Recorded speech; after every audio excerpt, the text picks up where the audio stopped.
of my heart. This has been the most incredible experience. There's so much love up and down this state, and you guys are part of it. We are so grateful to you. We just have had the most amazing time in the Central Valley, in San Diego, in East LA, in Little Saigon. Well done. We got our own plan. There's just people are learning about Gavin. Those who knew about him are so fired up and inspired, and you guys are helping to make this all happen. And as we all know, as California goes, so goes the country. And so we have such an incredible opportunity in front of us. And I want to thank all of you, and I want to thank SCN, and I want to thank the campaign, Adisu, incredible leadership.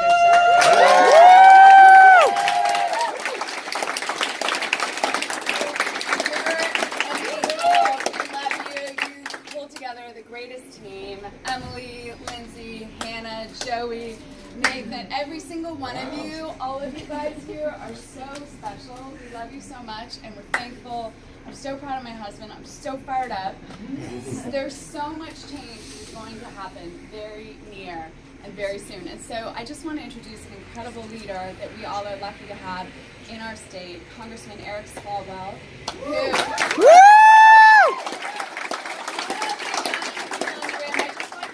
He is fighting to make your college education more affordable for all of you.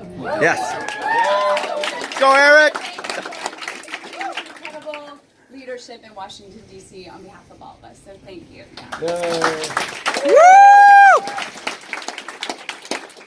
Are we ready to bring it home for Gavin? Yeah! Well, thank you, Jen and Gavin. I mean, this is a family campaign. I think that's what's so beautiful about this. This is a young family that is raising their family, taking them across the state, and showing them how California shines. And this week, as you know, if you have friends or family members or even yourself, we're upon graduation. And graduation represents the future, an opportunity. And what this race is about is whether the future for California's graduates will be brighter or dimmer. With Gavin Newsom in Sacramento, from what he knows, what he's seen, and where he wants to take our state, it's going to be brighter.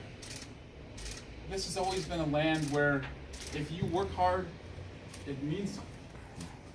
You can sacrifice everything. You can try and fail, and you're Google. That's the story of California. But with the cost of college going up and up and up, and paychecks staying flat or going down, that dream is under threat. And so when I think about my 1-year-old and the people I grew up with who want a California where their hard work means something, where they can do better for themselves and dream bigger for their kids, there's only one person who can lead our state and make that true. It's someone who has led this city, someone who has really sought to understand the innovation economy as Lieutenant Governor in Sacramento, someone who has boldly stepped forward when no one would say it, that two people should be able to marry no matter who they are.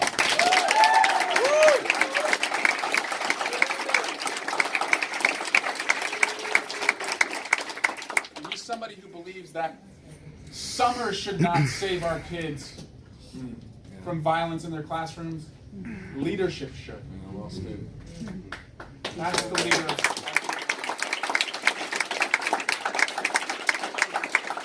Keep calling, keep texting, because this isn't about Gavin. It's about you. It's about us. I believe in that California, and I believe in the one person who can lead us there. Our next governor.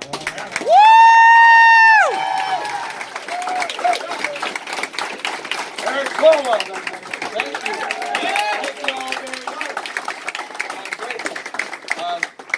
I love that. By the way, that poignant point on the summers. I read those same articles that kids are counting down the days till summer break, not looking forward to, having time off from school or, what they're going to wear on their summer vacation on the way to the pool or wherever, but just so they can get through the school year without the threat of gun violence. You can't even make that up. There's not another place in the world where a congressman would come out here on a gubernatorial campaign and say anything like that, except the United States of America. And so it's just it just reinforces, right, a punctuation point on what's at stake, not just in this election, but elections large and small that loom large in this state, particularly these congressional races, to make sure Eric is in the majority. First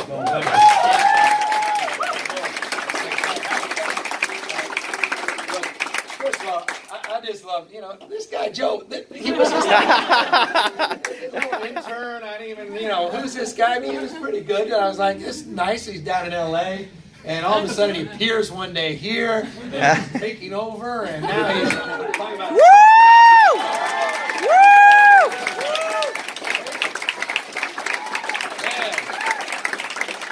Even has those glasses that turn dark out, It's like he's got it all. Transformation. It's amazing what campaigns do.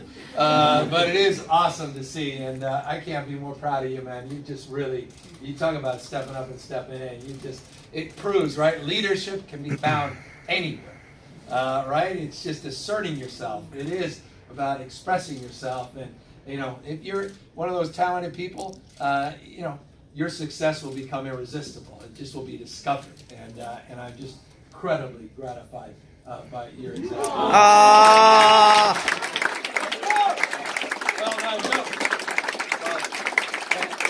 all of you, it's just so great to see so many familiar faces. I mean, look, gubernatorial campaigns are so different than sort of the more traditional grassroots campaign, congressional campaigns, or for that matter, mayoral campaigns. When you look at a state with 40 million people, a population that's larger than 163 nations, it's hard to imagine a grassroots. The old days of going and doing phone banks obviously have given way to something radically different. And we were in an effort to try to do something differently, trying to figure out what that looks like. Because, the traditional Facebook stuff, all that, we're doing all that, but all the other campaigns were doing that. We're trying to look for something that was novel, something that was a little bit different. And he comes up with this idea and starts talking about all these new platforms that are taking shape on the texting apps. And, a lot of us have been overwhelmed, obviously, by what's going on in our email. I can't even keep up. But text, we tend to, find a little more favor towards. I'm not sure after this campaign anyone's ever going to but at least, the initial stage. And we thought we'd set out, and I remember these guys coming up with these crazy goals. I'm not even kidding.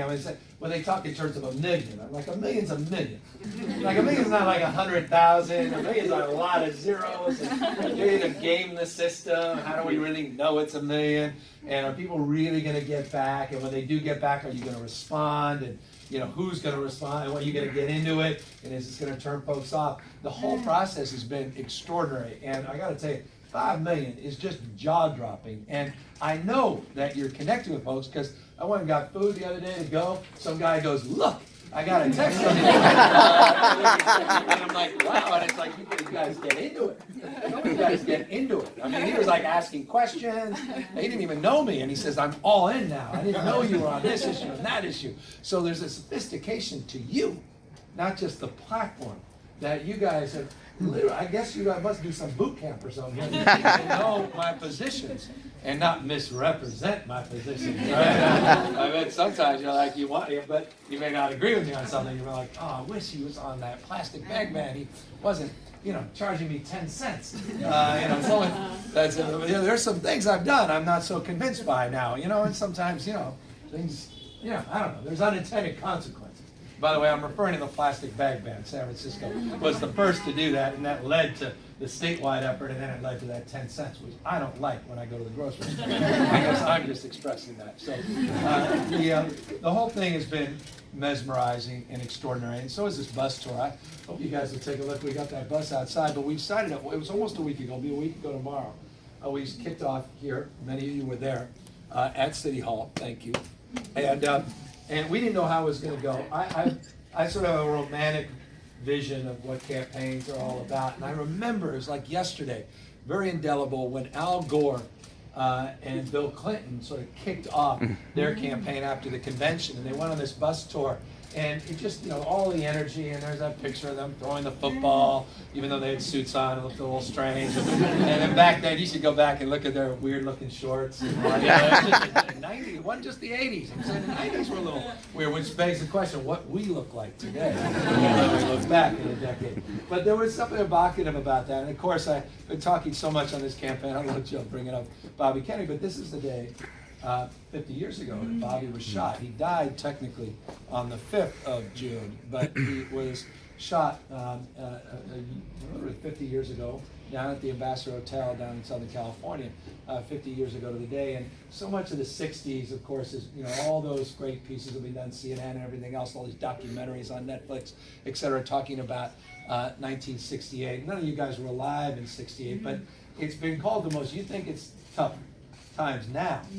Just think about a year where we're at war and we've been lied to by the president that we were winning the war, and there was this sort of infamous Tet Offensive, this North Vietnamese offensive, and all of a sudden it woke up the eyes of the world, but notably the eyes of the American people. They realized we were losing the war, so much so that the President Johnson at the time realized there was just no going back for him.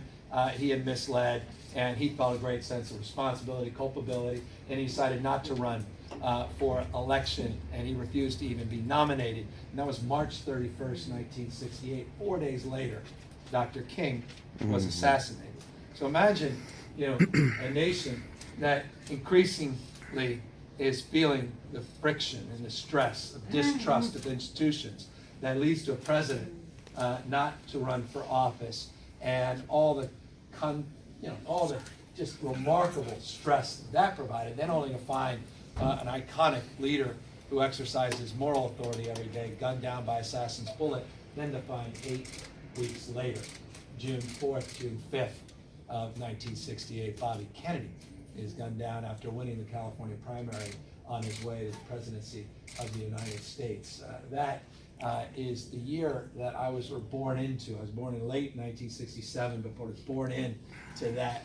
And my parents, I imagine, their values were shaped by that. And I think so much of my why is connected to those days, those early days in the 60s, 68, and in the 70s. And so, again, the bus tour to me sort of represented the best of those times that were given away to the worst of those times, 1968. And so we've been out there, and we started not just here in San Francisco, we went down to San Luis Obispo, Monterey, Santa Barbara, made our down to LA, San Diego, then Palm Springs, and then started moving our way back up in Riverside. I went up to Fresno, Stockton, came back here, and then made our way back down to LA. I was just in San Diego an hour and a half or so ago. We're back here, and then we'll be in Oakland again tomorrow. We've been in 23 cities, 30 plus stops, I think, in the last 6 days.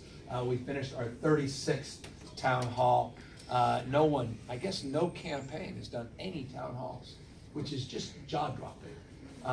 Real town halls, where not just coffee clutch, where 8 people show up and you control the crowd, where anyone shows up. And trust me, we've had some fun. I had one congressman, Congress, everyone in their town halls. But we had one where I was like, what's that helicopter doing? And I went up and I went, wow, that helicopter is sort of near where we're going. And then I went and there was like 9 police cars. I'm like, wow, what's going on next door? And then realized as I'm walking in, it's not next door.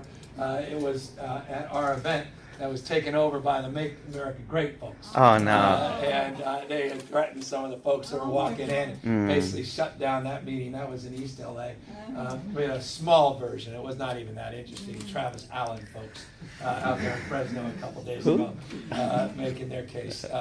But it's democracy. I love that. People have the right to express themselves. No one was hurt. People were respectful, even if they said words that may have been hurtful. But at the end of the day, I'm glad people are participatory, and that's what a campaign is all about. And so I'm thankful to all of you for being expressive in this campaign, being part of this campaign, being part of the momentum of this campaign, being part of the buzz of this campaign, being part of the sense of pride that I think we all feel about this journey that we've been on over the course of the last year and a half together. And here we are, the day that we've all been waiting for. At least I've been waiting for, to come in here and say thank you, to express my absolute appreciation to you, because campaigns are not won or lost by candidates. They're won or lost by campaigns and the movement around the candidate. And I couldn't have done this without you. We cannot, however, lose sight of the fact that election day is tomorrow, and not tonight, and the polls close at 8. And some of you heard me say before, we do not run the 90-yard dash on this campaign. As we all know, the greatest sprinters in the world share one thing in common: they don't even run the 100-yard dash. They all run the 110-yard dash. They literally see that 110-yard mark so that they're at peak when they cross the finish line. That's the world's greatest sprinters. And so that's the mindset we got to bring into this. Nothing for granted. This bus tour was about taking nothing for granted. No one could say we just sort of put up our feet and we said we got this based on some polls. We were taking none of that for granted, and now we have to turn folks out. Polls don't vote. People vote.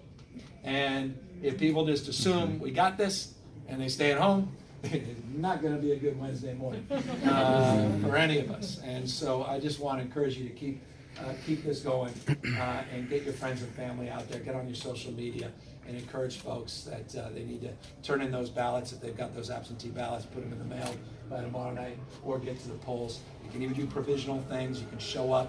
We'll eventually get that counted and make sure folks get out there, and especially our folks. And so that's really my long, no, not the other.